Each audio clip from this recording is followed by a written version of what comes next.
On a armé différents services du DMU. Alors, le premier service qu'on a armé, c'est le service de soins de suite réhabilitation respiratoire qu'il a fallu transformer en secteur d'aigu avec un rythme plus rapide et des patients qui restent moins longtemps que d'ordinaire dans un soin de suite réhabilitation respiratoire. On a commencé par armer le service au niveau effectif soignant et donc on a décidé qu'il fallait à peu près une infirmière pour 6 à 7 patients Covid positifs.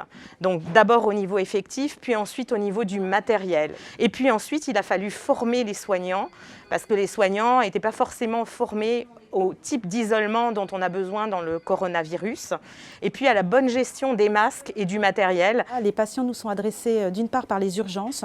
Ce sont des patients pour lesquels on attend un diagnostic de Covid. On a également des patients qui sont positifs et qui montent des urgences pour lesquels une réanimation n'est pas discutée ou ne sera pas nécessaire. Et d'autres patients sont adressés de réanimation. Ce sont des patients post-réanimatoires ou d'autres malheureusement pour lesquels la prise en charge est plus difficile parce que le pronostic vital est engagé et que là, une prise en charge en salle suffit.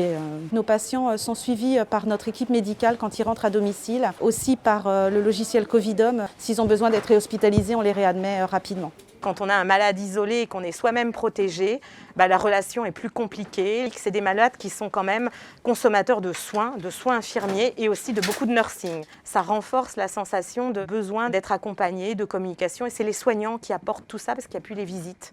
Et donc c'est lourd pour les soignants en soins, en charge aussi psychologique. On espère travailler aussi avec les soins palliatifs parce qu'on a plus de décès suite à cette épidémie de coronavirus.